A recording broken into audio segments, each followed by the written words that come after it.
Welcome to Speak for Yourself. Marcellus Wiley, elbows up. My brother. Emmanuel Acho. Crispy. Let's get it started in the NFC, where the Rams will host the 49ers in an NFC Championship game on Fox in 5 days. But there's a problem for LA.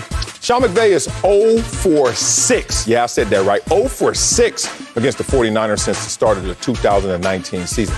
The LA Times even wrote, quote, "The Rams and Sean McVay have a Kyle Shanahan problem." Acho. Does Sean McVay have a Kyle Shanahan problem? Yeah, I got a huge Shanahan problem, and the Rams need to be on high alert. Here is why the Rams are susceptible to losing to the 49ers this weekend, and it is very simple. What the Rams do well, what Kyle Shanahan does well, the great pieces for the Rams are not allowed to be maximally great because of the 49ers' strengths.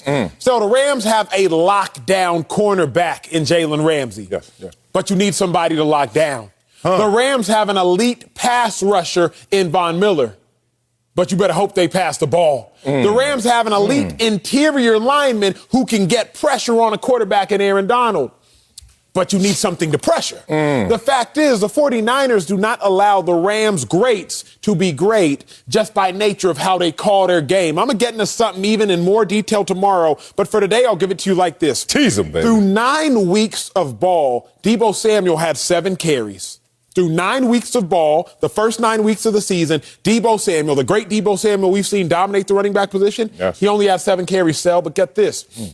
In week 10, Deebo Samuel had 7 carries alone. Okay. So through the first 9 weeks, Deebo has 7 carries. Week 10, Deebo has 7 carries alone. Why? I wonder who the heck the 49ers played in week 10. They played the Los Angeles Rams for the first time. Kyle Shanahan realized in that moment, oh, Jalen Ramsey, you're a lockdown cornerback. Deebo Samuel's an all-pro caliber receiver.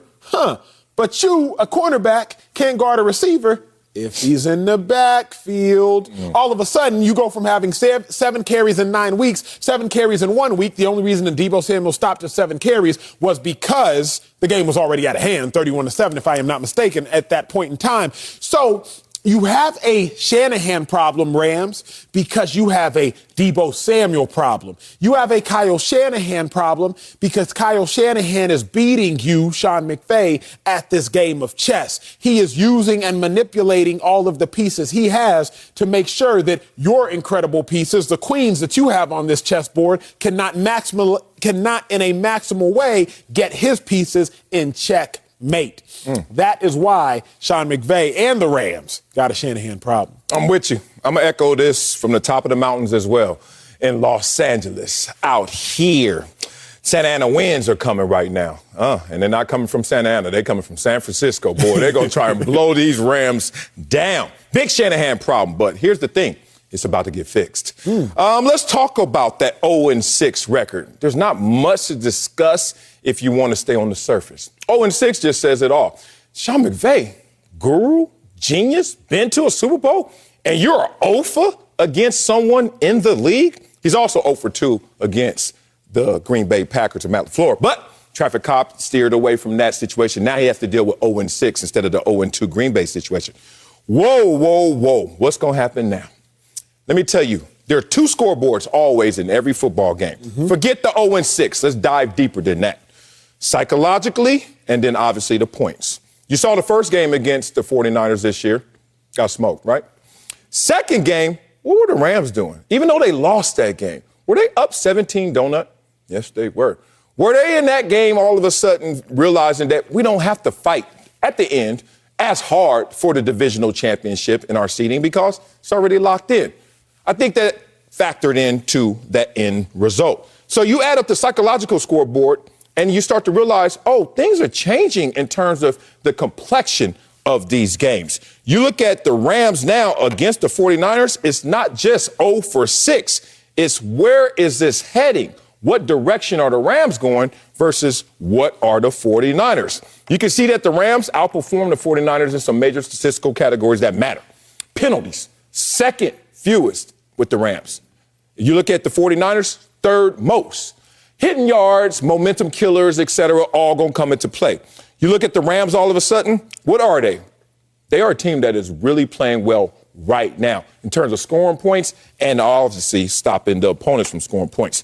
You add all that up, 32 points a game, 19 points given up in the postseason. We're a different team that you faced before. And we saw that in the points scored first meeting, second meeting, and this game. I think the Rams finally get over that hump because you can see the arrow is now pointing up. Here's the problem, though, for the Rams, and let's personalize this in real football terms that y'all don't always get, so I'm going to break down a couple secrets for you. In football, you always believe that you can win unless you don't and unless you can't. See, the Niners, because they've now come back from down 17-0 against the Rams, if they start trailing in this game, they'll continue to believe, we can come back because we've done it before. The Niners in the first matchup, they blew the Rams out. So if they take a lead in this game, we'll blow these boys out because we've done it before. Yeah. So the Niners aren't going to be skeptical of anything because they've done both. If you watch that Bucs-Rams game this past weekend, when the Bucs were trailing, you go into halftime and Tom Brady's been down 28-3. So when he was down 20-3, it's nothing in that locker room to believe he can come back down from down 28-3 or from 20-3 because he's already done it before. Yeah. You take another quarterback, another system, another scheme, another team. They're not coming back from that. It's blouses. Because before you can win the scoreboard on the field, to Sel's point, you always have to be able to win the battle within your mind. Can we actually do what we're attempting to do? What do they say? 90% of the game is mental? And 10% is physical. And when you think about it, the Niners at this point, they have the mental advantage by far and away. 6-0 since 2019 is Kyle Shanahan against Sean McVay. Obviously, Sean McVay got some early dubs when he first joined the Los Angeles Rams. However, the Niners have nothing to be afraid of because they've already beat these dudes. Here's the big mistake that the Rams and Sean McVay made, Sel. What's that? Sean McVay did not view the Niners as who they really are. And the Niners are like termites. And, if you got termites in your crib, you got to get rid of them all at once, extinct, while you can. Because if you don't, they will come back and they will spread and they will continue to be a thorn in your side and a pest. The Rams could have got rid of the Niners in Week 18 had they just won at the end of the season. Niners not even in the playoffs, you wouldn't even have to worry about it. But because you didn't, here come these Niners again. And you got to do more than worry. You got to prepare. It sounds like you're not going to pick the Rams to win this game, even though before the season you picked. I have to. Okay. You're making a strong argument against yourself. But you know what? Let me tell you this. You hear this statement that Superman has his kryptonite, right? So obviously Sean McVay, if you want to call him Superman, the genius he is, has his kryptonite in Kyle Shanahan, right? Most people hear that statement and say, oh, man, a weakness for Superman.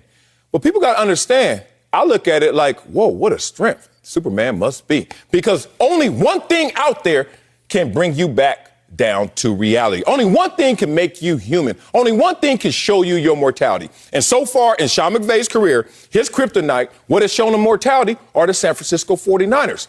But what starts to happen when you face your fears over and over again?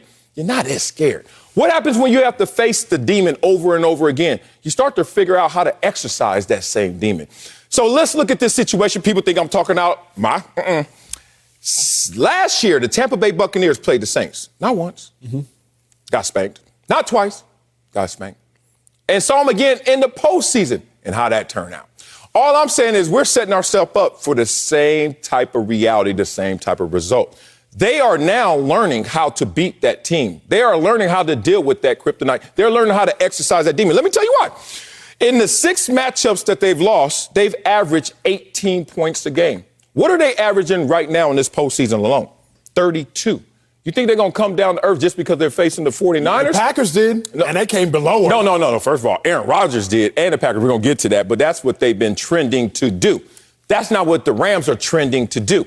When you're having that matchup against an individual, against a team, even if they're winning on the complexion, on the surface, everyone's like, dog, he winning against you. You are in the lab mentally doing calculus to try to figure out this equation, try to figure this situation out. And Sean McVay, I trust, will figure this situation out right now because it matters most, and his team is playing its best. Matthew Stafford, all of those demons he had from Detroit in the postseason, he's exercised those. Look at it, Odell Beckham and the demons he had from Cleveland, he's exercised those. Like everything, Von Miller and his injuries and some of his regression, people were saying, he's exercised those. All of these things are adding up for finally Superman to be at full strength and to go against the kryptonite. Like I told you, and I'll get more into it later, I picked the Rams at the beginning of the season, so I am blindly, by faith, still committing to my Do you pick. believe? No. Not like, because if you look at if you look at these 49ers, first off, I got to know the injury report by Friday, so I can't tease on Wednesday my final answer is going to be. You gambling up here? But Sal, here's the thing. Aaron Donald is a phenomenal player, maybe the best player at his position. Turn that volume up. Compared to everybody else. Turn that volume up, yes.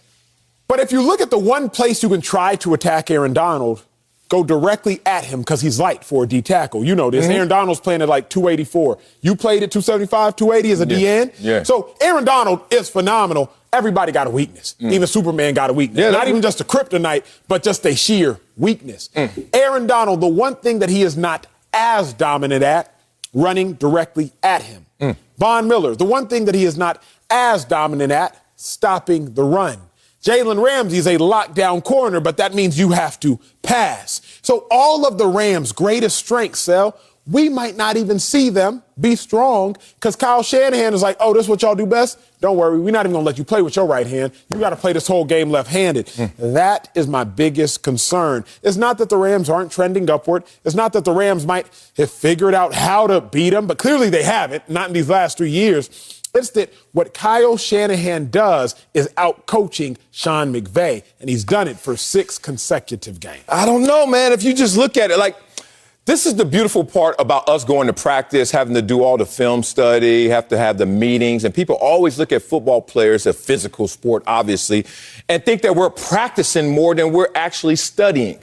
We're studying much longer and much more than we're actually physically performing. So now let's just do this mental exercise instead of the physical exercise. Week 10, you only scored 10 points. Week 18, you scored 24. You look at you on third down, you go up, you double your third down percentage. Red zone touchdown percentage triples. Takeaways, all of a sudden you get from 0 to 2. Takeaways. Sacks, you go from 1 to 3. And then, let's be real, they were up 17 donut on them dudes. All I'm saying is you went from 10 points to 24 points, and now in the postseason, you're averaging 32. These aren't the Dallas Cowboys right now in terms of how they're performing. Look what they did to the Buccaneers. They saw weakness, they saw blood in the water, and they attacked the Super Bowl champion GOAT Tampa Bay Buccaneers. These Rams are surging at the right time. You finally convinced me, and now you want me to go back on the other side. You got to make your mind up, man. Make it make sense. Coming up, Aaron Rodgers is out of the playoffs, but he's still proud of his season. We'll tell you if he should be. But first, Joe Burrow or Justin Herbert? We got to pick one. That difficult decision is up next. It ain't difficult. I'm about to say, on Speak for Yourself, it's going down. Sunday, the NFC Championship presented by Intuit TurboTax Live is on Fox with the clash between division rivals.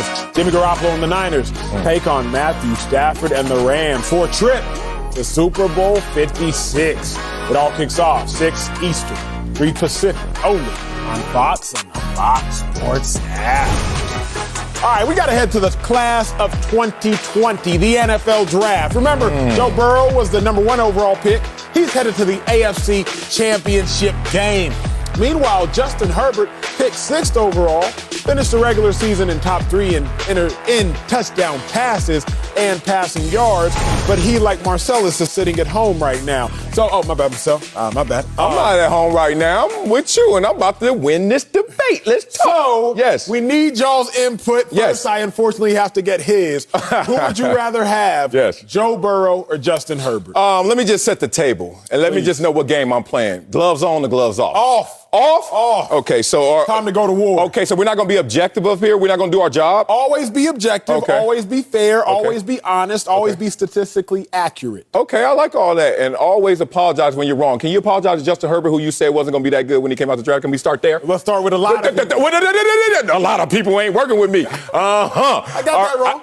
You got that wrong? Like I got all the games wrong last weekend. Okay, so we're even now. Let's start here. Justin Herbert. Let me start softly, right? Let me ramp this up. What's the greatest ability besides ability? Availability. Availability. Yes, sir. Uh-oh. Joe Burrow, 0 for 2.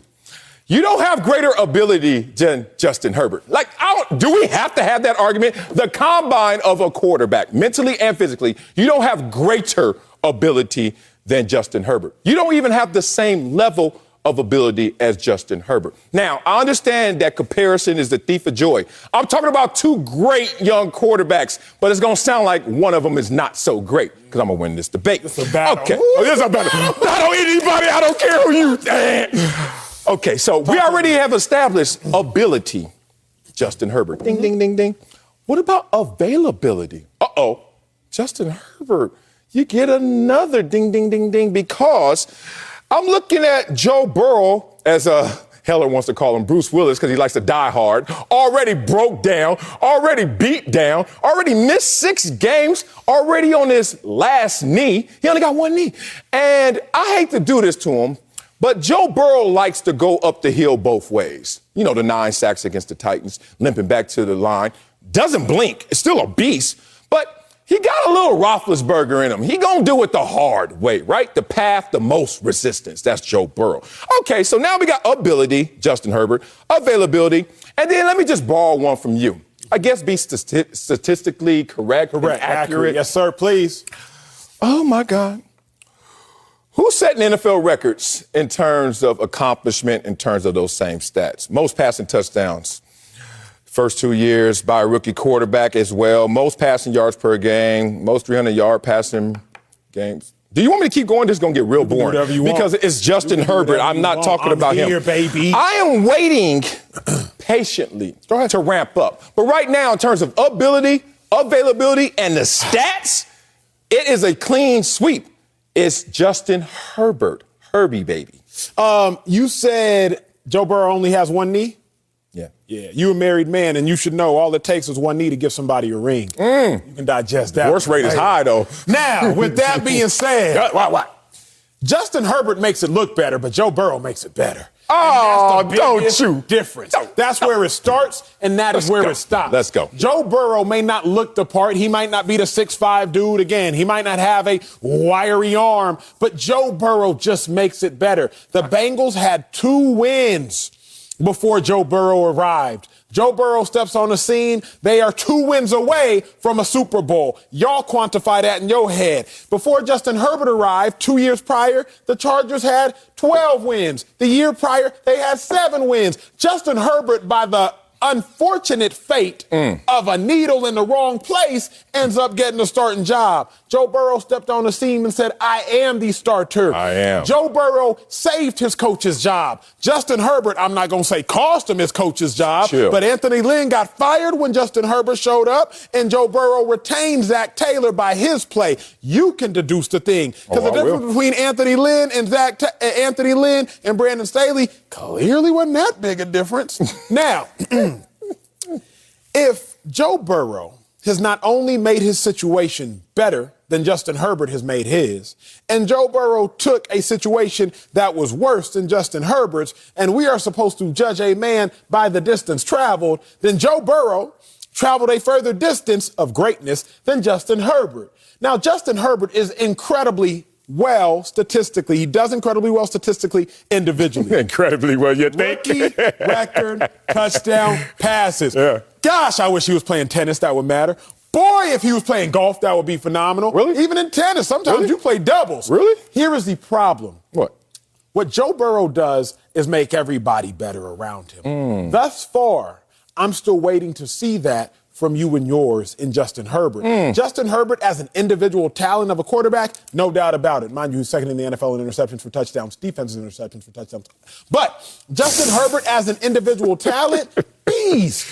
But still, this is a team sport, big dog. It is. Ultimate team sport. It is a team sport, but this is a mono question. Mono conversation. Don't try and hide behind the team now if you're Joe Burrow, because you don't have a leg to stand on. Well, you only got one leg anyway, because the other leg is already compromised in comparison to who Justin Herbert is. We already know he has the most passing touchdowns in his first 32 games. Cool. It would be the same for Joe Burrow, but one, he hasn't played 32 games because got hurt, and also most passing yards in those first 32 games. It will be Joe Burrow, but once again, we go back to that whole availability thing that I guess you don't care about. But I know what you do care about. Judge a man by the distance travel. Let's do it, Achos. Please. And that's a Wileyism from Michael Irvin. I stole that, okay? Let's talk about where is he gone.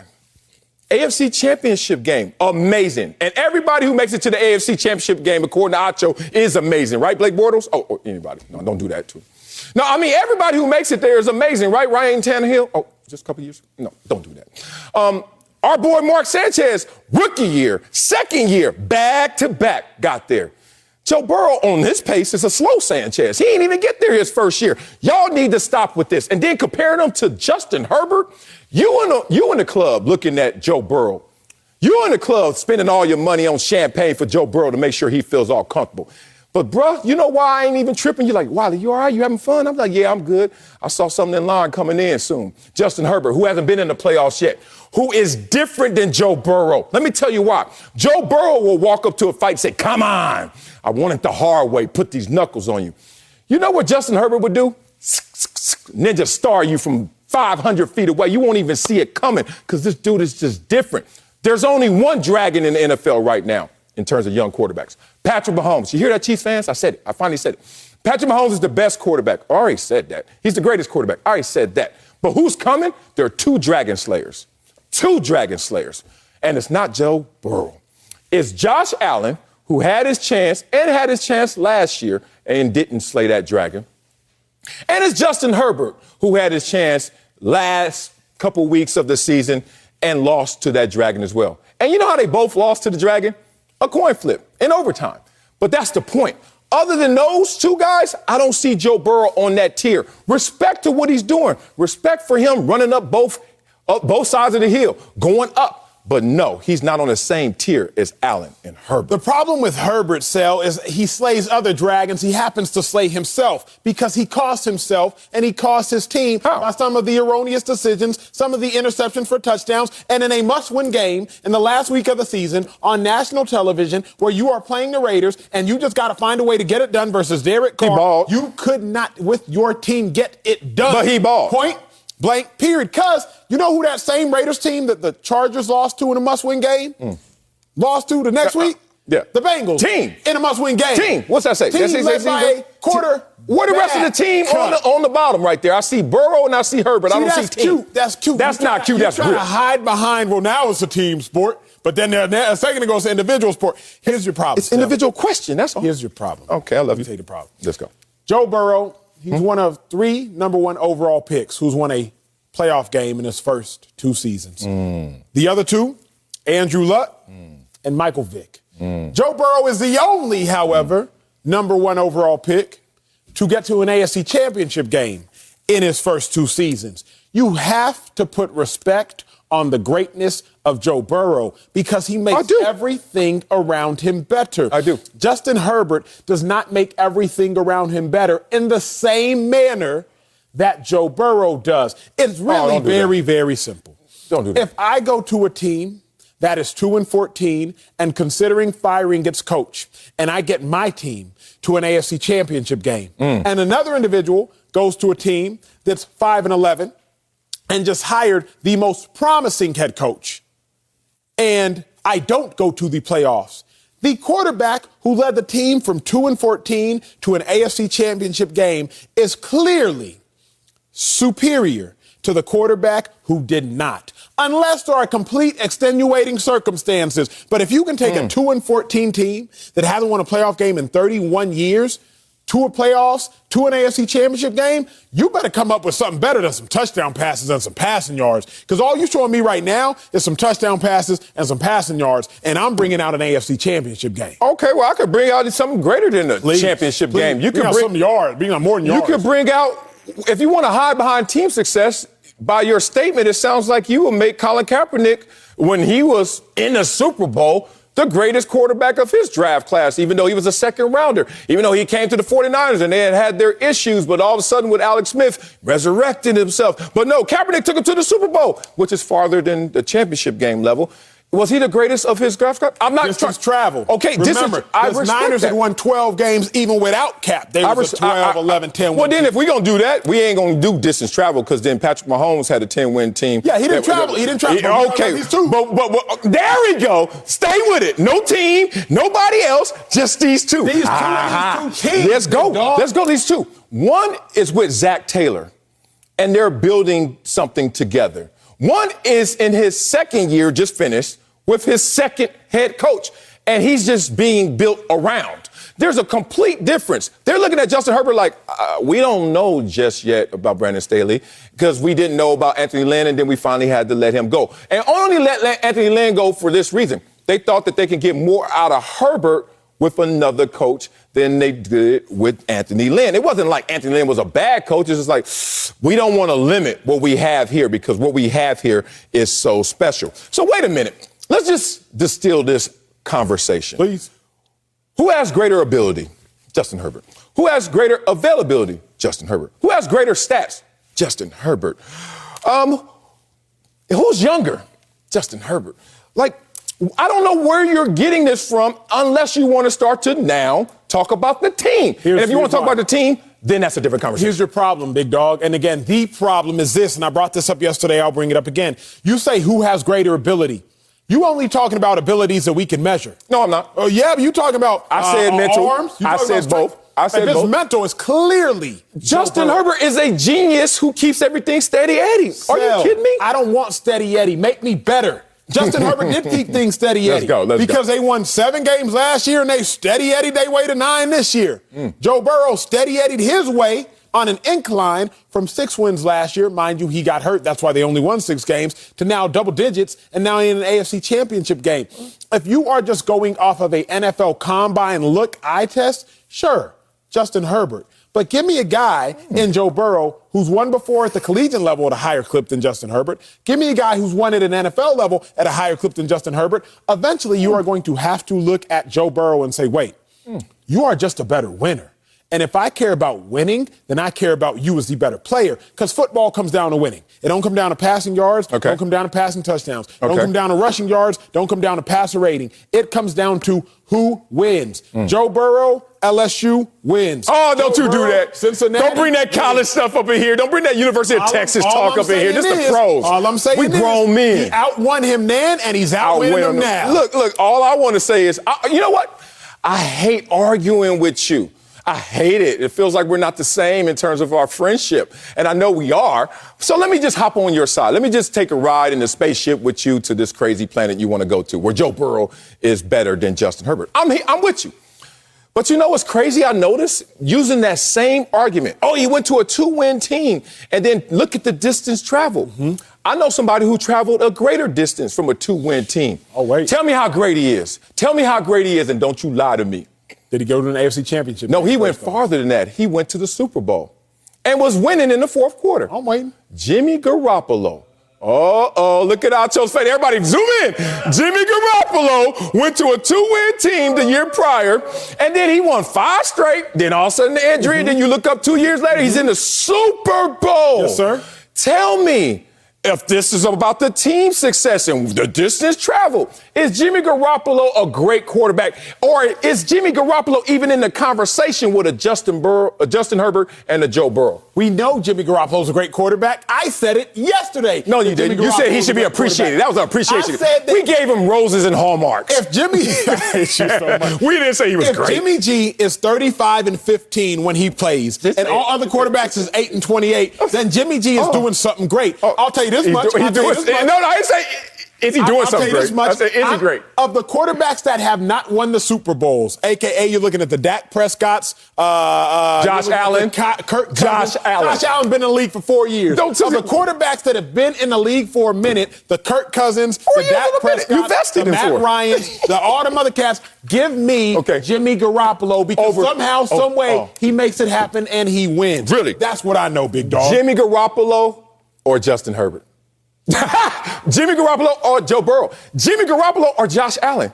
Jimmy Garoppolo or any other quarterback? Can we let Trey Lance? Can we let it play out? If Joe Burrow gets to the Super Bowl like Jimmy Garoppolo, trump card, big dog. But you got to let it play out. You got to let it play out. Jimmy Garoppolo didn't get to the Super Bowl his 3rd year in the league. He didn't get to the Super Bowl his 2nd year in the league. He didn't get to the Super Bowl his 4th year in the league. If you give them the same amount of time, then we can have that conversation. I respect that.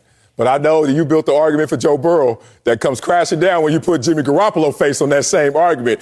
This wasn't really that close, but you made it competitive in your own Joe Burrow's eyes. clearly Yeah, right. Coming up, the Packers are out of the playoffs. So should Aaron Rodgers be proud of his season? Mark Sanchez, who went to 2 AFC championship games in his first 2 years, will help us answer that next, Acho, on Speak for Yourself. Welcome back.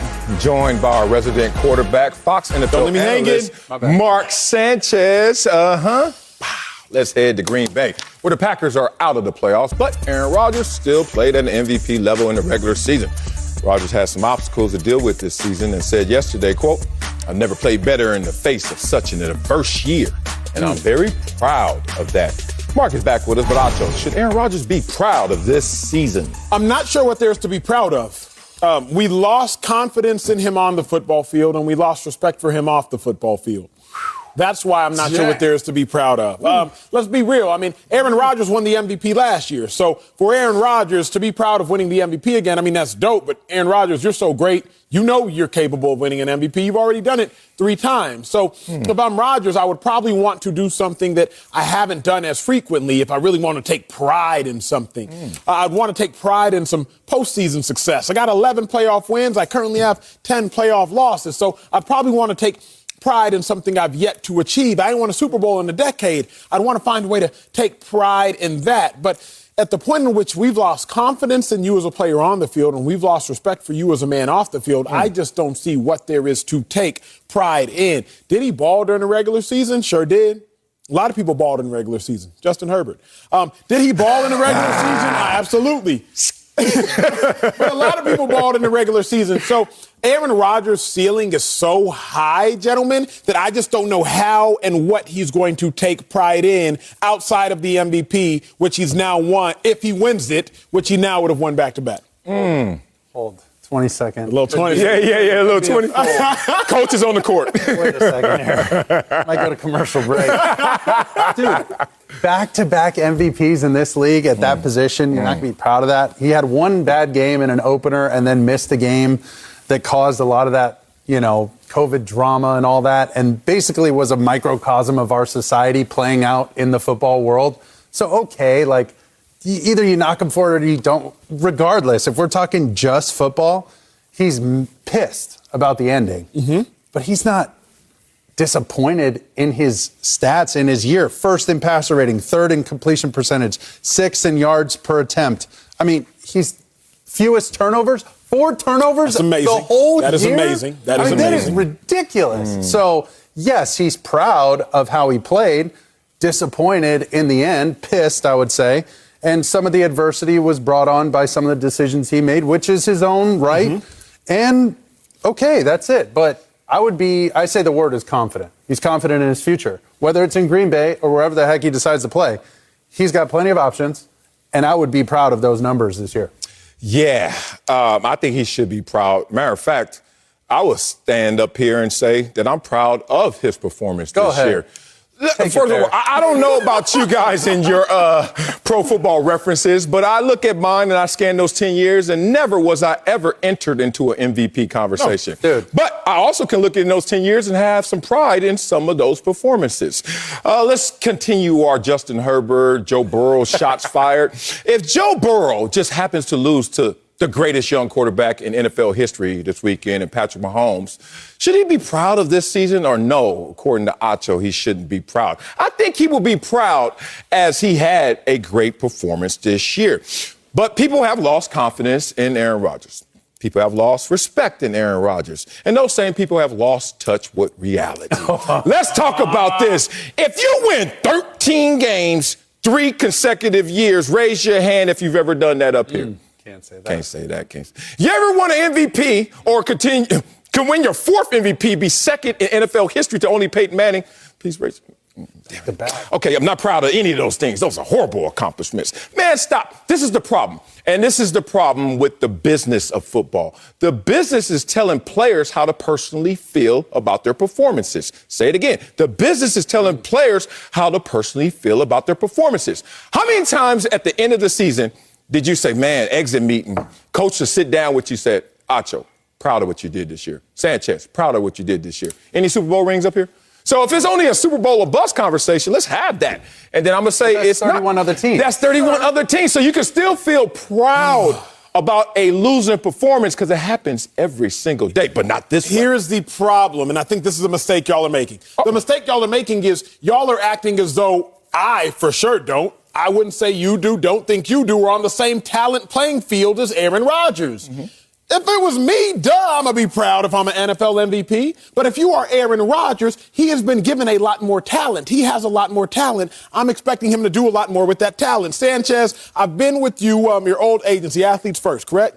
Athletes First Sale used to throw a phenomenal, end-of-year fundraiser out somewhere in California. I ain't really have money, so I would just kind of stay in out in California or here. Where was it? But it wasn't like it wasn't like in L.A. It was somewhere. It was the Mojave Desert. It was Orange County. Orange County and L.A. to me. Orange counties were it's a fanciful place where people stay.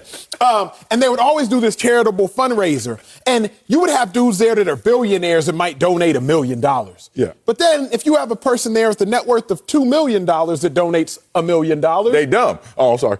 No, the question is they need a financial advisor for one. The question is very simple. Stop drinking. Who did more? The person who maximized did too much. More, Who did too much? More. No, we can make it facetious if we will. $1 million. Aaron Rodgers has the most talent. And we already came on the stage and said Aaron Rodgers has the most talent. Yeah. So if he's first in passing yards and sixth in passer rating and third in completion percentage, well, Aaron Rodgers has the most talent. If I am Aaron Rodgers, that's standard for you. He did that last year. That's standard for him. So I don't know that he's taking pride in something that he routinely does as opposed to what he wanted to do more. Dude, but winning an MVP again, What? the consistency, consistency is a rarity because of the parity of the NFL. The worst team gets the best pick. That's proof right there that they want turnover every year. They want teams to be different and a losing team to now be good. To prove that you're consistent, what New England did over that stretch with Belichick and Brady, what Aaron Rodgers has done with multiple coaches over the last decade. I mean, there's something to be said for that. I think after all of this drama that is non-football drama this year, he's got this unfair expectation now. And everybody's just got a target on the guy based on this vaccination thing. And I just think it's unfair to be like, well, what a jerk. To impose those issues on a football performance that was out of this world, to consistently do. Like LeBron. I'm not the biggest fan of LeBron's game. That's not my preference to watch a guy play like that. I'd rather watch Jordan. I'd rather watch Kobe. But I respect the hell out of what he's doing. MVP year after year after year. Titles year after year after year. Giving his team an opportunity to even get there year after year after year. That is special. I would be proud of that. I'm disappointed how it ends, but so are 31 other guys. Yeah, man. I think we're really having what coaches used to talk about in terms of a fundamental versus talent conversation. Let me loop this all in together. Coach used to always say, don't get bored with success. Why? Because he wanted to emphasize fundamentals. Now, we all know when we're out there playing, if you go day one and learn something new, day 100, you kind of want to forget day one and do something new. And Coach don't get bored with success. Yeah. That works. Now, you can add to it, but never take that away. Aaron Rodgers should never get bored with success, should never get bored with another MVP. Are you kidding me? Right. One in this world, just be proud that you woke up. Just be proud you took your next breath. Now, with that said, I knew I was going to get you out your. I knew I was going to get out your. I'm proud. I know. I'm going to get you. Somewhere in between. I'm so proud, baby. I can breathe, baby. Somewhere in between breathing and multiple MVPs in a row. I lost respect for this conversation. No. The second he said be proud for breathing. I'm telling you why. I had to talk in hyperbole. I had to talk in hyperbole to do this. What did Jay-Z say? What? I will not lose. You know why he said that? Because it's about mindset. This world is always trying to beat you up and trying to stomp on you, right? Trying to beat you down. Don't you join in with the world and try to beat yourself up as well. You had a losing performance. That's what happened in terms of team outcome. But then, as we have all done, your last game, you walked off, didn't make the playoffs, lost in the playoffs, whatever it may be, you take a breath, and then that breath that you are not proud of, you take that one. And then you were like, it doesn't hurt as much. Let me tell you for real, I think my last year in Buffalo, we were 6-10. So kind of early we knew we weren't going to make the playoffs. But I was playing for something else that I was proud of, to change my family dynamic and generational wealth in the contract year, right? So was I proud of that year that I came back from a back surgery and balled out and got double-digit sacks and got paid? Hell yeah. But you know what's funny? The fans and the business wants to tell you, how dare you? You didn't even win. You guys didn't even make the playoffs. Right now, you're not even vaccinated. Look at you, Aaron Rodgers. You lost another playoff game. Take a step back, be proud of that next breath you're going to take, and say, damn it, shut up. I'm an MVP again. Okay, I'm with y'all. Oh, you are now. I'm with you on something. No, I'm not back. On planet Earth. I'm with y'all on something. Marcellus said two things that led me to see the disconnect. You were proud, you said, because you were going to change something, your family dynamic, change the trajectory of your family's future. Then you talk about being proud to take that next breath. Why? Because you're proud to do something you haven't done before. That next breath is the next one. It ain't existed before. Well, this next MVP is the next one, too. No. His fourth one didn't exist. His third did. To change something, your family dynamic. You wouldn't have been proud if your family dynamic had already been changed and you were just redoing the family dynamic. You don't think I would have been happy if we were rich? If we were rich already? You would take a different pride. You would take a different pride. You're proud. You take pride in something that you haven't done, or at least you haven't done as frequently, big dog, or you've done at a higher level, a higher You up here telling these people that at a higher level than anybody else consistently in the league, year in, year out, at the top of the. We're splitting hairs. Let's do that. Let's do that. You know what? Give him another example, Sanchez. Let's do this. There's two banquets. One, we're going to have a banquet, and the seating arrangement is based on your team's success. Sure. So the Super Bowl champions, here's the head table, and everybody else fall back. Right? So Jacksonville, y'all in the back of the room, okay? Worst seat. Now, we're going to have another banquet based on all the 2,000 NFL players line up based on your personal success. You know who's in the front of the damn line again? I mean, Aaron Rodgers. He shouldn't be proud. Are you kidding me? And his team made it to the top 8. And you got to define success. Like for him, after anything in the offseason, especially after missing the game with all that COVID stuff, then it just became Super Bowl or bust. And even still, if he would have rode out and balled out through the rest of the year and won the Super Bowl, he's still going to have haters because of the other drama. So he just, it never would be enough. It's like this circular argument, and it never goes anywhere for this guy now. And I don't know if that's necessarily fair. It's not fair, but I think for Aaron Rodgers, he has set a standard. He set a standard based upon his talent level. And his standard is he is as talented or more talented than anybody in the league. So now we know that. What do we not know? Can you win another Super Bowl? What do we not know? Can you even get to the NFC Championship game? There are two different seasons. Y'all know this. I know this. Regular season, championship game postseason. 2 years ago and last year. Yeah, 2 in a row. And he lost to two teams, realistically speaking, that he was likely better than. Last year in the Bucs, you're hosting a home game, and he lost that one. NFC Championship game against the Niners. Niners were dogs that year, so I can't even say that they were better than the Niners. But Sanchez, Aaron Rodgers has the bar high because he set it high. How come we're not crushing Tom Brady? Oh, you know why? They just lost the Likability. That's the reason. Thank you. Yeah, thank you. Totally. Yes. You have demonized Aaron Rodgers. I have said it. Clip it and put it on YouTube. Now. You have demonized him. You know what's so funny? I just heard you say. What? He's done that already. Yeah. You know what's so crazy? Coach used to say that about tackling when you miss a tackle. Remember when you miss a tackle? He was like, head up, bring your hips. You be like, I've done that already. Now I want to lunge. Now I want to launch. And that's how you all of a sudden find yourself in bad situations. The reason we're criticizing Aaron Rodgers at a higher clip than Tom Brady is there ain't no weeds around here. It's you. The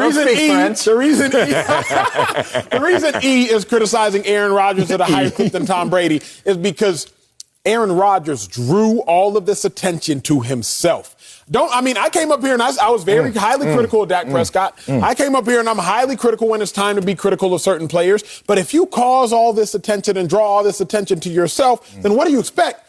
The biggest discrepancy between quarterbacks this past weekend was the discrepancy between Aaron Rodgers and Jimmy Garoppolo. That was the biggest discrepancy. Matthew Stafford, Tom Brady were a little bit closer. Obviously, you have Josh Allen and Patrick Mahomes were very close. You have the discrepancy clearly between Ryan Tannehill and Joe Burrow. But the biggest discrepancy was Aaron Rodgers and Jimmy Garoppolo. Hold on. And still, biggest discrepancy. Aaron Rodgers. Yes, because Aaron Rodgers is that good. I'm holding. Quickly. Both offenses couldn't piss a drop. Sure. It's freezing cold. Sure. And what do? They scored on a special teams block. Okay? So neither guy played up to standard, up to par. Exactly right. Okay. But here's the difference. If I am this good, Aaron Rodgers, maybe the greatest quarterback talent-wise ever, and Jimmy Garoppolo is this good, and they both played like this, then the bigger drop-off was that of Aaron Rodgers. You could not win a home game, big dog. And the bigger come-up is that special teams for San Francisco and a field goal kicker that iced the game. Yeah. I mean, what do you want to do? It's the ultimate team sport. I just want to know, are we criticizing the player and his performance or the person? I'm criticizing the player. Nah, I think it's thinly veiled. You're saying team, you're saying player, but it's really looking like person potentially. I don't know, Acho.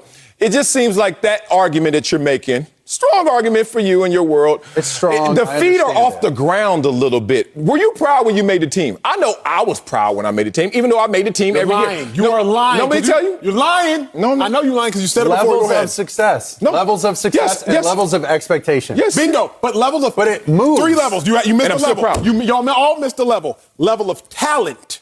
Level of expectation. Level of success. I was happy when I made the team. I was a 6th-round pick. You were a 2nd-round pick. You were a 1st-round pick. So I knew I was going to make the team, but still proud. But the last year, I can say that I was in Washington. I was happy to be on that squad. I was happy to be back playing football because the expectation had to change. The talent level was potentially still there, but investing your entire franchise in me at that point in Washington, year 10, was not there. So because of the factor of time and the change in time, and now the expectation has to change with time and circumstances. That's just the way it works. That's life. Let's rewire you. I was proud I made the team every single year, even though I knew I was going to make the team. I was proud when I graduated high school, even though I knew I was going to graduate high school. It's not like you can't celebrate things that you think are mundane or you think are typical or ordinary. All I know is this is funny. This is the worst part of your argument. Let me just say this. Jimmy G, if he loses this weekend, you say, oh, he should be proud of this year because he took him to the NFC Championship based on him. Talent, but then at the same time, Aaron Rodgers, who was tremendous this year, had a way better year than Jimmy G, can't be as proud just because he has more talent. Because if they both had a goal to get to the Super Bowl, if they both were like, hey, when we come into the season, we want to win a Super Bowl, clearly Jimmy G got much closer than Aaron Rodgers. He has that goal. Oh, it's unique to Jimmy G. How am I better than you and you going to feel proud, but I'm better than you and I can't feel proud? Because if I did more with less, I did more. Jimmy G is doing more with less. Yeah. Aaron Rodgers is doing less with more. That is the difference. Jimmy G, we can say anybody. If you are Aaron Rodgers, you have the most. Yeah. You got the most talent, you got the best receiver in the game, and you have who many people are saying is a coach of the year. So you got the best receiver, you potentially have the best coach, and you personally got the most talent. And you did the least collectively, conglomerate team with the most. Whereas if you Jimmy G, you are doing more with less. Talk quickly. You have the most and the most talent and the best opportunity. Yeah. You still rely on 10 other guys and the coach and your special teams and everybody. I mean, it's the ultimate team sport. I'm not. Yeah. Obviously, I'm going to apologize for the QBs to a fault at times, but come on, dog. Yeah, even though they rhyme, don't confuse we with me. Green Bay lost, but Aaron Rodgers ain't losing, dog. He ain't even going to lose the MVP this year. Coming up, 9 NFL head coaching jobs are available. But which team has the best opening? Let's talk about it. We're ranking all of them next on Speak For Yourself. Come on, dog.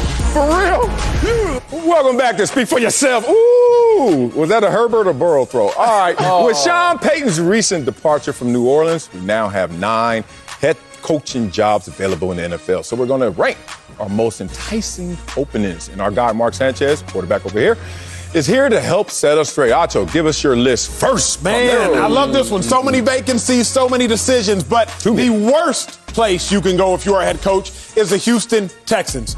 Really? Worst location after that.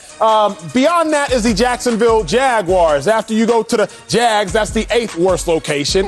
Now, my 7th worst location, the New York Football Giants. Whoa. I'm going to pause. I'm going to pause here. We're going to stop down for a second. Why?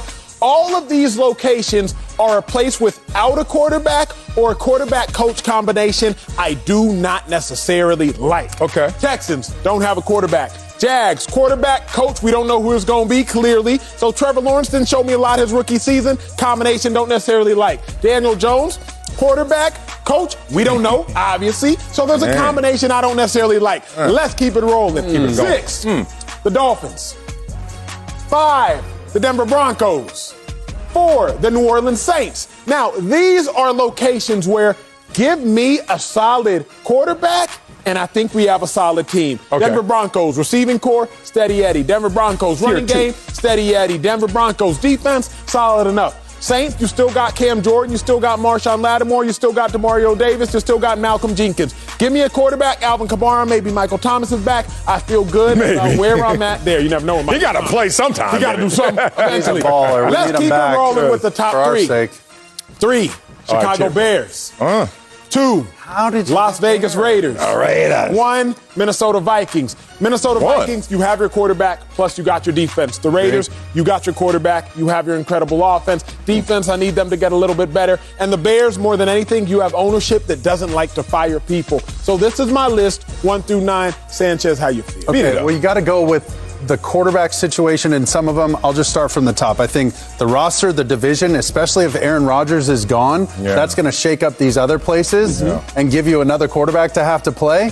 So the Vikings far and away best. Roster, division, facilities, it's a knockout. I like Kirk Cousins.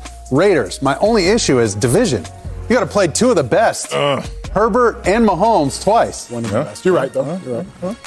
Excuse me. He's like, duh. Bears, not totally sure for some of the same reasons as the Vikings, division-wise, depending on Aaron Do you Rodgers. like Bears at 3? I don't like them at 3. I have them down like bottom 4. Okay, I have them like 6 or 7. I would say New Orleans should be a little bit higher. Okay. I would give, and here's where I'm going with the Giants and the Raiders. Iconic franchises, like those are pretty cool places to be, I think. Especially, listen. That's not long for employment. It's cool out here. The Giants, come on, man. The Maras, the Rooneys, like that's the beginning of the NFL. That's an iconic fired How about the That's Fires? fine, but that's an iconic job. okay. And I think Daniel Jones has some juice left. We got to see how his neck is. We got to see a lot about that. But if you're telling me that Daniel Jones, Trevor Lawrence, and Tua aren't all in a similar boat of like, okay, you have to make a decision on that guy, and he's my quarterback. Now I got to match a coordinator with him. That's important. I think, the Kellen Moores of the world, I think Kevin O'Connell, I think Daboll, those guys can help groom a young quarterback. I like. There's, the Doug Petersons, the Jason Garretts of the world who've groomed young quarterbacks. Jason Garrett with Dak Prescott. I mean, there's potential there to help those guys, but you got to make a decision on those players. You like my 1, you like my 9. Yeah, in the middle, you're all jacked up. Sal, where you at, man? Oh, man, Sanchez, you have something to do because if you don't like his list, you're going to really hate my list right now. I'm going to start off and hit you where it hurts. Don't do it. The worst job available, New York Football Giants. Whoa. Not just because Daniel Jones. Look, I'm still holding on to Daniel Jones, but it's not much to hold on to. Saquon Barkley, injuries, not productive post-injury. The thighs are bigger than the game right now. I can't go there. And I'm in New York City. Hater. And the Jets are not going to deflect any of this attention away from us. Everyone's coming to you in terms of criticism, and you don't have the star power or at least the production you need. That's number 9. Number 8. Houston Texans. They do have a quarterback. They actually have 2 quarterbacks. Yeah, but you don't know. They got Davis Mills is all right. Whatever you want to say about him as a rookie, and Deshaun Watson figure out that situation. You got 2 quarterbacks still I'd on take the roster. Jacksonville over that, but go ahead. Okay, well then let's keep talking. Let's get to number 7. Miami Dolphins. Now this situation, you got a winning team. You got a team that's played well, obviously. Coaching situation, prematurely fired, whatever you want to call it. I agree. The Miami Dolphins situation, Buffalo Bills are there. Patriots are coming along. That's a tough division. That's why they're a little lower than I desire. Number 6, let's go with the Jacksonville Jaguars. This is why I like them. They got Trevor Lawrence. Trevor Lawrence is my building block for all the success going forward. Looks like it's going to be Byron Leftwich, my former teammate in Jacksonville, new head coach. Hopefully that comes to fruition. Number 5, what I got here? The Saints. Woo! This is a tough one right here because I believe in Jameis Winston. I don't think Sean Payton did because Sean Payton was like deuces. But this is a roster that is loaded and ready to go out there. They won this year. Crazy as it sounds, 9-18 this year. So you got something to build with there. Number 4, the Raiders. A little lower division. You got to respect that. But at the same time, also, Derek Carr not getting the coach he wants potentially. Derek Carr, trade conversations potentially. They have a lot of dogs on their team, a lot of overachievers. I wonder when the dust settles, will they achieve to the same level? Number 3, who do I got here? The Vikings. Get on my ear like that. Vikings. Okay, Minnesota. I like them. I almost put them at number 1. Here's the problem. There is a way. I mean, they're running away with it. Kirk Cousins. Dude. Is there a ceiling on Kirk Cousins? Sure. Mark Sanchez? Fine, but at least you have an established guy. Yeah, but then all of a sudden, you always couple that by saying, well, Aaron Rodgers potentially may leave. What if he doesn't leave? Then it's Minnesota once again fighting for second. Then you can't put the Bears higher than them. Okay, well, number two. If that's your argument for them, you can't put the Bears higher? Justin Fields has greater potential than Kirk Cousins. The Vikings are way better than the Bears right now. You're right, but it's not even close. You're right, but you're going to go as far as your quarterback goes. Argument. Watch number two. Watch it. It's going to happen. The Bears. Yeah, I've used it as an argument. Justin Fields, you give him the right coach, right situation. I think that you can do more with him than Kirk Cousins. Kirk Cousins was celebrating because he won a playoff game You finally. just have a better starting point with the Vikings' overall roster. I'm the biggest Justin Fields supporter there might be. Yeah. I think he's one of the best guys that came out in the draft. I love him. But he doesn't have a supporting cast right now. So Did I just move you off of your square a little bit? It sounds like you're in support of me right now. No, Justin Fields or Kirk Cousins, if you had to draft right now, who would you take? Well, obviously, if you're going for ceiling and potential, you'd take the young guy. But if you need one guy to get through a bridge year and then go find your quarterback, I like the Vikings situation better. He's on to something.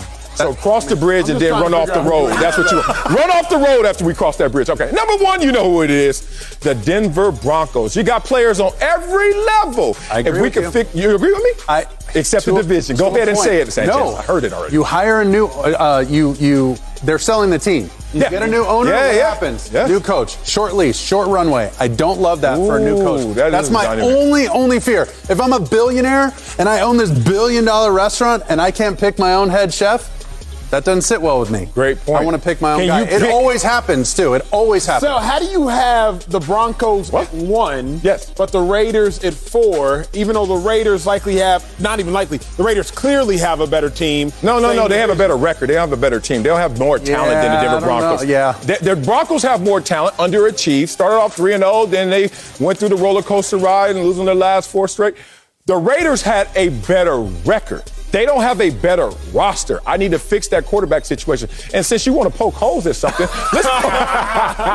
let's see it at your list over here. Same 6 through 9 for us is the same. Close. The order's different. The order is different. No, the Dolphins are slightly higher for you. Jaguars slightly lower for you. Which list, since you're the billionaire who picks, which list billionaire do you think is better? I'm not doing that. You can't do that, really?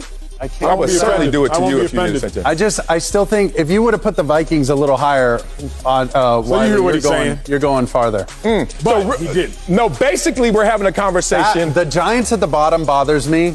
And the Vikings not at the top bothers me. It sounded like you came out here already persuaded. It wasn't a win, relax. Yes, it was. As soon as he came out here, he went on your side. This space over here. I knew you were going to side with him in that space. All right, let's get it going, y'all. Let's get out of here. That'll do it for our NFL rankings for head coach openings. Tune in to find out who ends up where. Coming up, James Harden is frustrated in Brooklyn. We'll tell you if he has a right to feel that way. That's next on Speak for Yourself. I think my list is better for real. Broncos at 1. You don't like that? The Nets lost to the Lakers last night. There are reports James Harden is unhappy in Brooklyn because of Kyrie Irving's playing situation, Steve Nash's rotation, and the East Coast life. But Harden is denying any rumors. Take a listen. Y'all crazy. I think everybody in this organization is frustrated because we are better than what our record is, and we should be, on the way up. So that's all it is. I don't know about reports. If you didn't hear from me, I don't talk to nobody. Did Harden make a mistake coming to Brooklyn? Harden made a huge mistake, man. I don't think James Harden realized what he was signing up for. Y'all think about this. James Harden has historically been one of the most anti-drama guys in the NBA. Russell Westbrook, Kevin Durant have one of the biggest recent beefs. James Harden, he sat out that beef. He ain't picked sides. He played with both. Went to the NBA Finals with both. Ain't really say too much. Then one of the other mega stories in the NBA over the last 5 years, Carmelo Anthony. Man, free Melo, free Melo.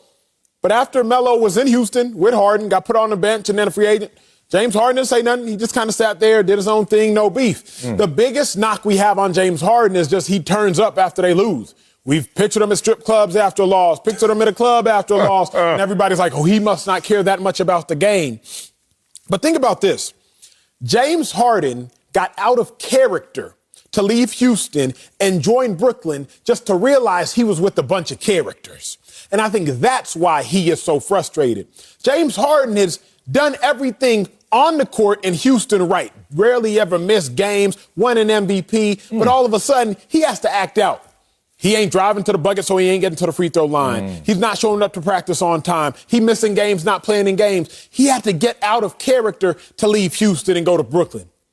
You don't get out of character to join a cast of characters, but the problem is he did not realize at the time they were a cast of characters. Now he in Houston, and he's like, come on, bro. I didn't realize I signed up for this. Kyrie, you can't even play at home, and you weren't even playing to start the season. KD, you couldn't even convince Kyrie to play. What am I doing here? So I think James Harden has realized he made a huge mistake. Man, not a mistake. He hasn't realized the ultimate accomplishment, but certainly this is not a mistake. See, you know what's crazy about adversity? It will make you want to revert back to what you used to be comfortable with. Okay. See, adversity is very uncomfortable. So it'll make you forget all of a sudden what you wanted to achieve and want to go back to just your comfort zone. And your comfort zone was Houston. How was that turning out? Did you guys win the ultimate goal, ultimate prize there? No. So you upgraded your situation. You're a big toe away from now advancing and potentially winning the championship. But this is your reality. Now, you left Houston, and you can't forget the moment you left Houston because that's what you got to hold on to, and then use and reference that low point versus where you are right now in championship contention still once the big three plays together. So, James Harden, you signed up for a better chance at a better basketball life. That still is on the table, brother. So why are you so damn frustrated? And why would someone think you made a mistake? You can win a championship this year.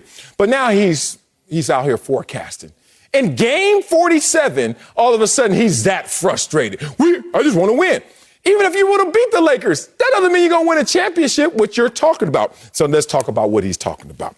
It's the production of emotion. God, if I do anything in this world, I want fans to understand that these players be acting after these games. These players be doing too much.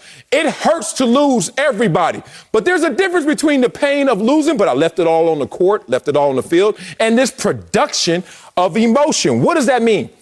He's projecting his frustration that he wants to win so bad. You know why, Acho? Because he hasn't won. He's 8-miling. He's trying to get in front of everybody thinking I just came here and now we ain't going to win. And it's going to be on me again in my legacy. Bruh, nobody's thinking that. James Harden's amazing, but he's not amazing as a weatherman. Nah, Sel, here's what it is. What? I'm going to talk to y'all for a second. Talk to them. And y'all going to know who y'all are after I start talking to y'all. You've been at a club before. Yeah. You get that text. Hey, come through. They out here. So you leave where you at. To go to the other club. Yeah. Because they out there. They there. Where you they get at? to the other club, and that's the question. Where they at? Where they at? Because they weren't out there. Yeah, they weren't So there. you left where you was at, with who you was with, got in the car, got in the whip, or called the Uber to go to the other club because you got that text that said, hey, they out here. But when you got there, they weren't there. So, of course, you regret leaving because you only left because they out there. But when you get there, if they not there, what did I leave for? James Harden got that text from KD. He got that text from Steve Nash.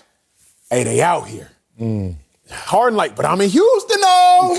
I like it out here in the H. They out here. You sure?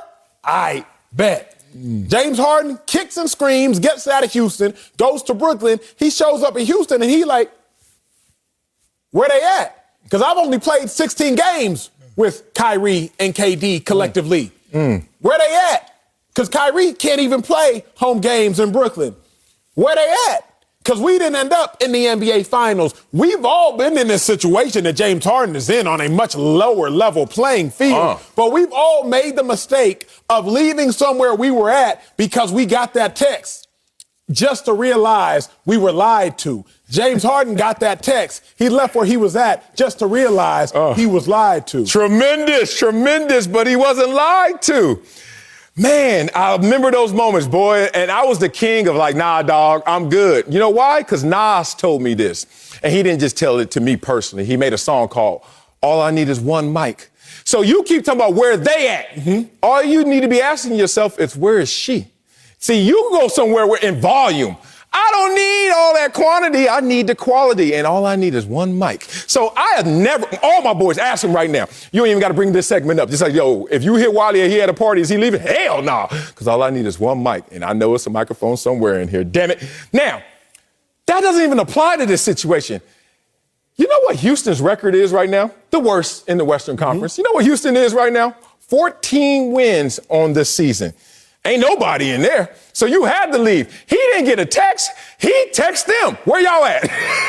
Brooklyn. And that's where she is. Kevin Durant. Come on, big dog. They've lost 3 games when they all play together. Like the big 3 play together, 13-3, dog. They are almost unstoppable when they all play together. And don't forget, if you're James Harden, the reason you lost last year was because of injury more so than anything else.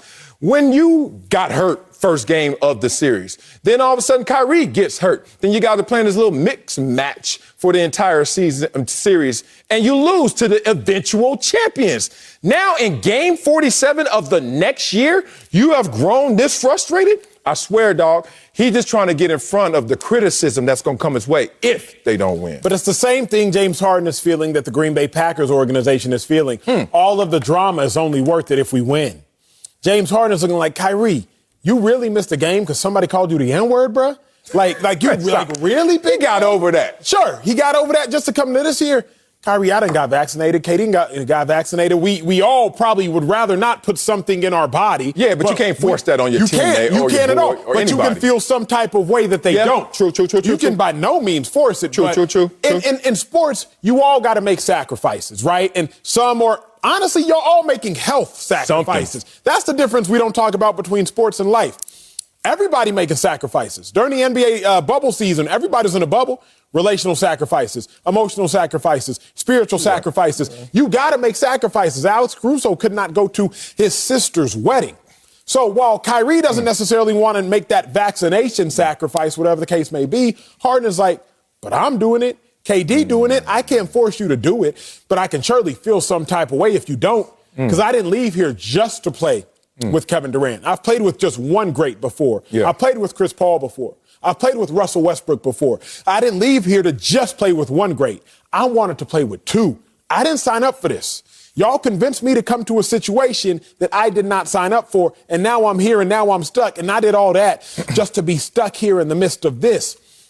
To some degree, Sal, we have to at least admit this. What? James Harden was lied to. No. Retroactively. No. He was sold a dream. He was sold a Kevin Durant, Kyrie Irving dream. And he's only gotten Kevin Durant and half of Kyrie Irving. Well, Kyrie Irving has his personal issues he's dealing with. I understand that. But guess what? That's what happens when you're dealing with human beings. Unpredictability. Like, none of us are perfect and none of us are predictable. We could do what we want to do. Kevin Durant's lived up to his end of the bargain. I'm just getting tired. Like, in game 47, I don't want to hear it. In game 47, I don't even want to see it. Like, it doesn't matter if you win game 47. Nike nailed it when they said, just do it, bruh. Like, I know he's an Adidas dude, but he's still off-brand. Impossible is nothing. Like, dog, where's James Harden at if he gonna grow that frustrated in game 47? I'm gonna leave you in story form. Damn it, I have to bring this up.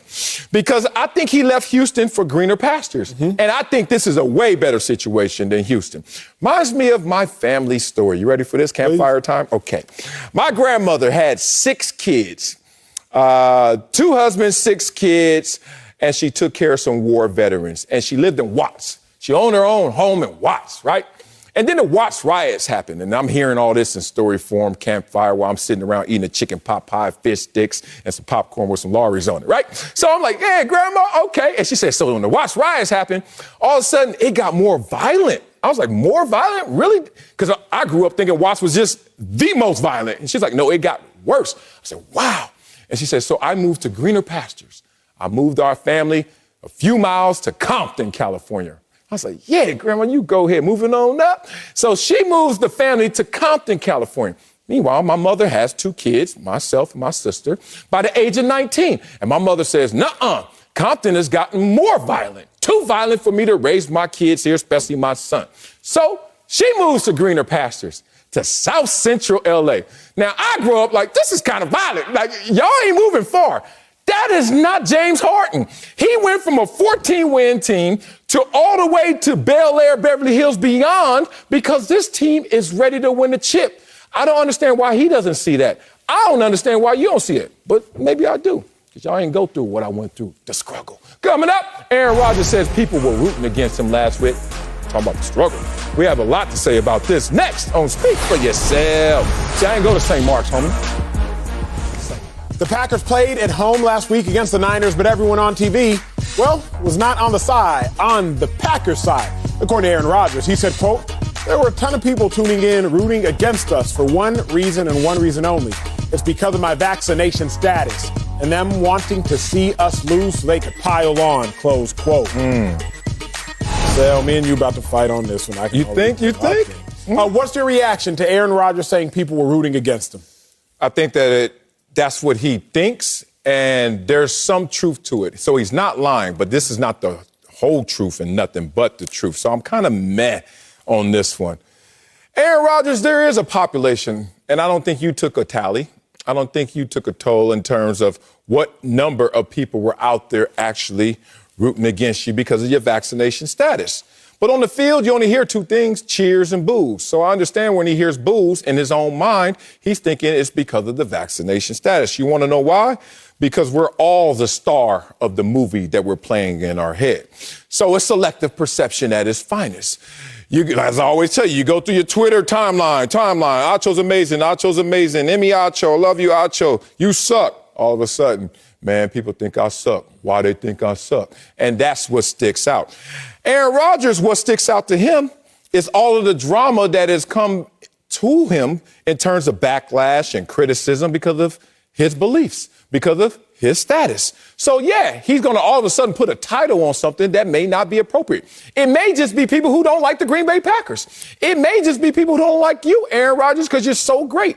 It may be people out there who are actually rooting for the opposing team, the San Francisco 49ers. All that said, when you're the star in your movie, in your head, you could tell yourself anything. And I think he told himself something that wasn't a lie, but not the whole truth. Yeah, man, I'm passionate about this one. Let's go. I got a huge issue with Aaron Rodgers saying people are rooting against him. And the problem with people who continuously mislead others and mislead themselves, you start to forget what the truth actually is. Aaron Rodgers said people were rooting against me because of my vaccination status. That is not the truth. People were rooting against Aaron Rodgers because how he deceived the world about his vaccination status. Carson Wentz, Lamar Jackson, Kirk Cousins, non-vaccinated, especially over a long period of time. People were not rooting against them.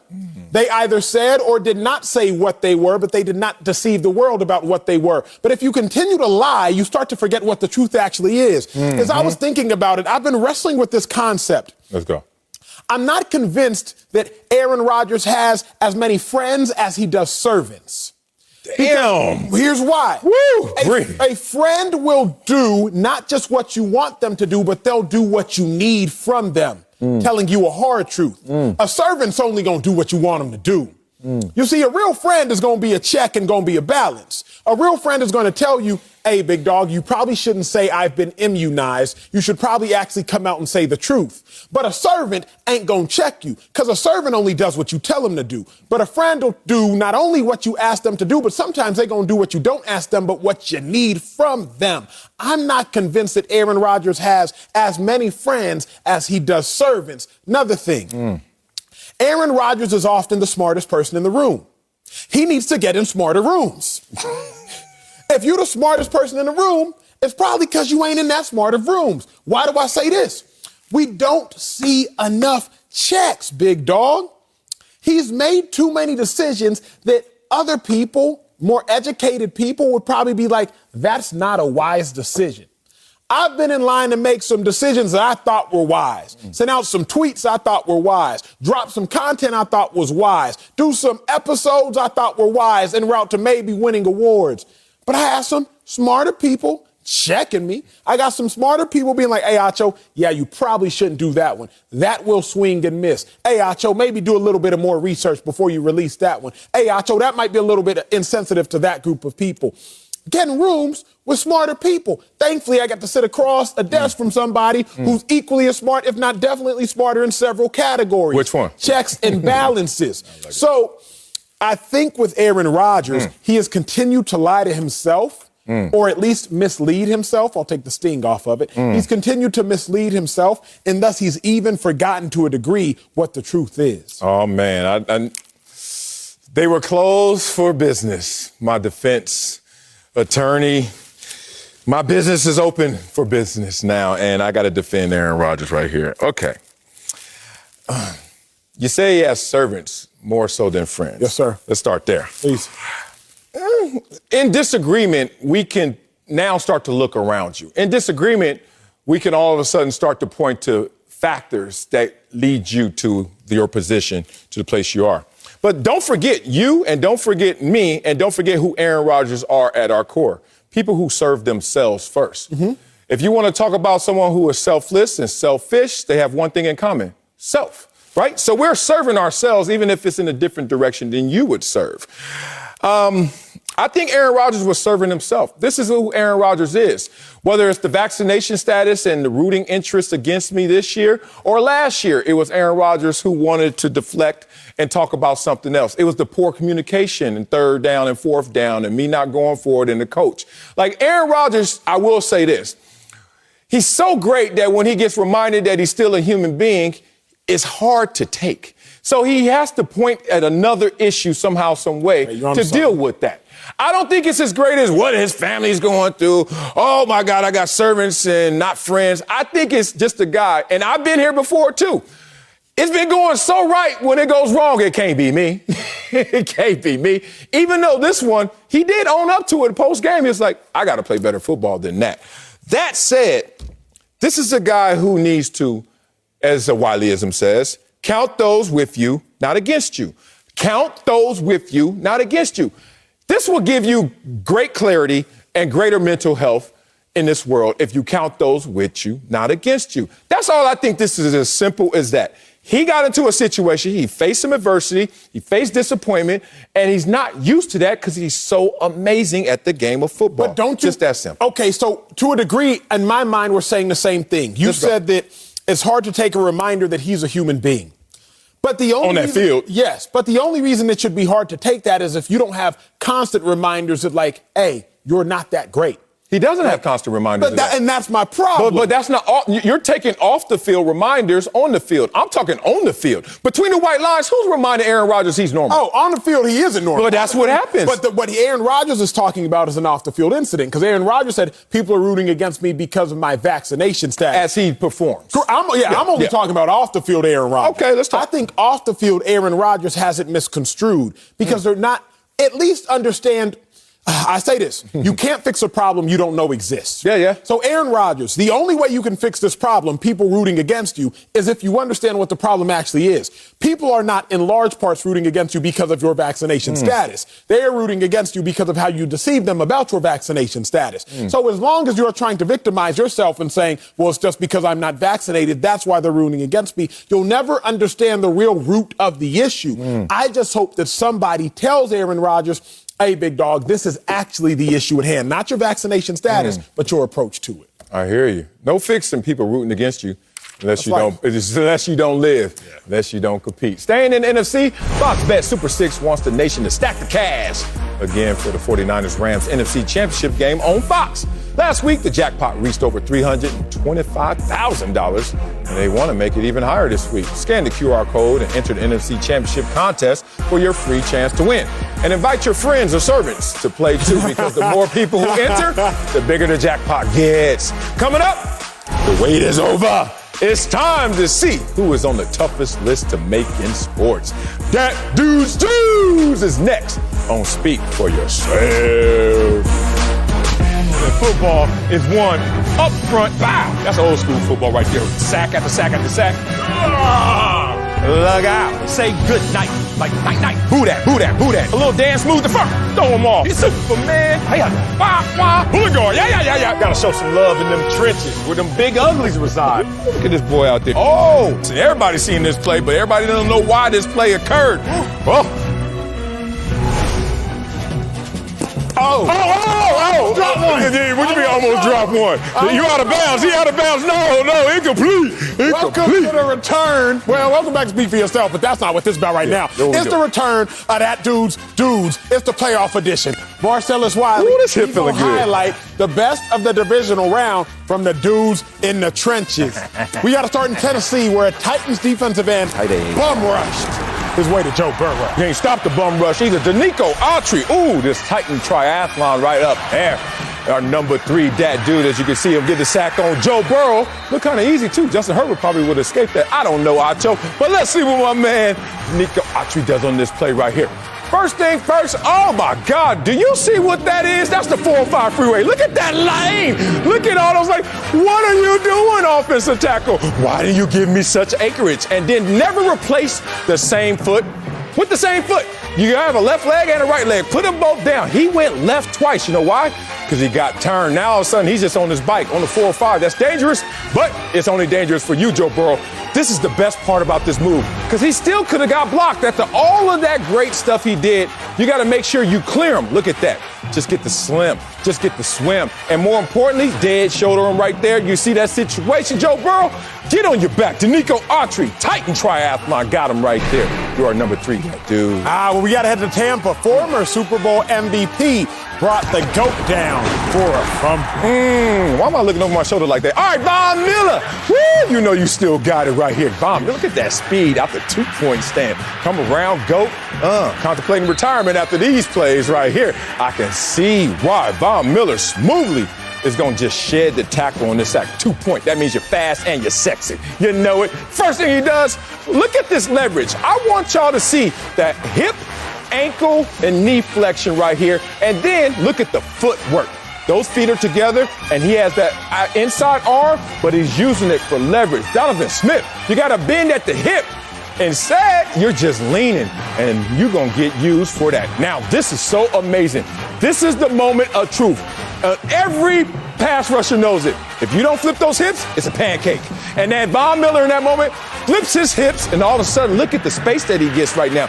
Comes downhill for the GOAT in that moment. I got to bring this off camera and show you this right now, Acho. Von Miller flying in for the pancake snack. GOAT, take that. Watch this. Come here. Get over, Kim.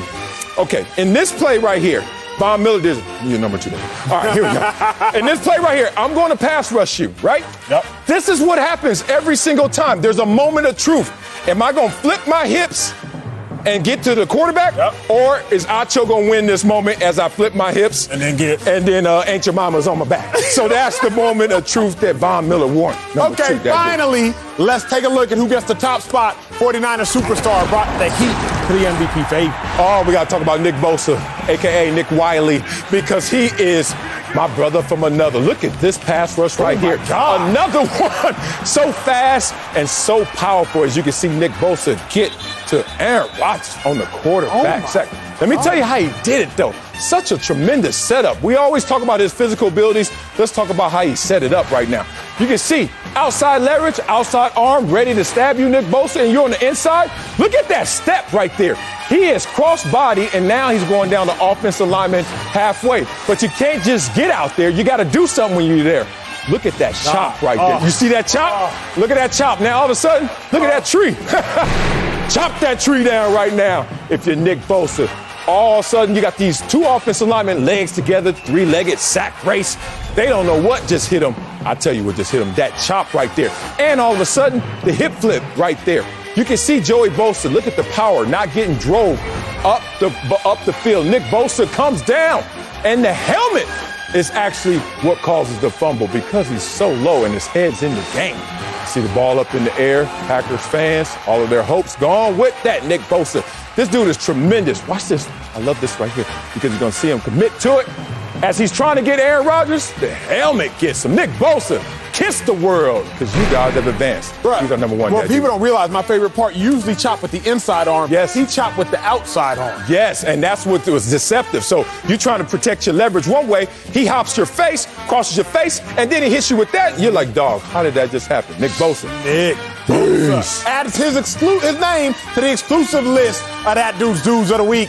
Tune in next week to see who takes home the hardware. You got to say something. Coming up, Could the Ravens be Antonio Brown's next team? Oh, no. We gonna tell you, though, if Lamar should want AB. That's next. Speak for yourself. Is that your answer? Oh, no. Antonio Brown had an abrupt departure from Tampa, but another team might be in the mix for AB. He posted a picture in a Ravens uniform yesterday. This follows Lamar Jackson reposting a clip of AB saying he wanted to play with the former MVP. So, Sel, should Lamar Jackson want Antonio Brown? Ultimately, no. Ultimately, no. Now, I understand why he's going to be enticed. I understand why this can work. But I don't think that this will work to the extent that he desires. Something's going to go wrong. And when it goes wrong, how wrong will it go? In any relationship you enter, and I wish I knew this before my first relationship, but don't just think about the highs. Think about the normal, and then think about the lows. And then make your understanding about that situation from that. But most of us, we only want to ride the highs and forget the lows. We'll deal with them when they occur. Think about Antonio Brown and his resume and his record and how he hasn't made it work with any of his quarterbacks, including the GOAT, including Ben Roethlisberger, even though that one took time, obviously. It took time for Antonio Brown to also get his man bones and become AB as well. Look at the situation in Oakland at the time. You look at the situation even in New England. Like, it just doesn't work out. So Lamar Jackson, who is still in this tug of war in terms of, is it the system? Is it Greg Roman? Is Lamar Jackson regressing? Whatever that may be, there's going to be a moment where Antonio Brown can look at Lamar Jackson side-eye. And when he does that, Lamar Jackson's going to also be offered a moment where he can look at Antonio Brown, not only side-eye, but where are you going with this? And I think that's going to be the point of contention that they can't respond from. Nah, you want AB to catch the ball, but you don't want to catch the hell that comes with it. That's a great way to close. No, Lamar Jackson should not want AB. You can't tame AB. And some people who you can't necessarily tame the attitude of is too risky. I've said this story before. There's a story of a person who had a pet snake. And they had this pet snake, and for days the pet snake was not eating. And so they took the vet to the pet snake, and they owned the pet snake for several years. They took the pet snake to the vet, that is, and the vet looks at the snake, and after doing a couple tests and whatnot, they said to the owner of the pet snake, well, the snake was preparing to eat you. Damn it. I tell that story in regards to AB. Tom Brady took AB in. Housed AB, recruited AB, all of the things. Bruce Arians, when no one else was trying to touch AB, was like, hey, big dog, come play for us. You can help us win. Being real, I don't just like you as a person. I want to win a Super Bowl. You can help. And after a while, AB prepared to eat Tom Brady, figuratively speaking, eat the name, the image, the likeness of Tom Brady. So you can't trust AB. I don't know that AB can trust himself. For that reason, Lamar Jackson got to stay away from him. Yeah, man, I've been here before, but different names. Your homegirl call you up. Oh, I just met this great guy. Oh, my God, he's so amazing. He's not even what they say. Who you talking about? Chris Brown, girl. Leonardo DiCaprio, girl. Like, some things you just can't trust, even though they ain't. Just don't touch them. Don't do it. Coming up, the Lakers are sitting there. Marcel's Wally, years ago. The Lakers are sitting at 500, but LeBron is staying positive. Boy, I was a monster. We'll tell you if he was keeping it 100 or just 99. Next on Speak for Yourself. It's all out of me, though. It's all. On this show, we only know how to keep it 100, but others, y'all keep it 99. These days, we're going to get to the bottom of who's really telling the truth. Case in point, the Lakers beat the Nets last night with Anthony Davis back in the lineup. They're hanging on to a playoff spot. But LeBron James is keeping it positive. Listen. I think we have a really good team. And, when we have full strength, we can be really good. But it's not about the conversation. It's about the in between the four lines. It's about when we get on the floor, how can we make it happen? And that's all that matters.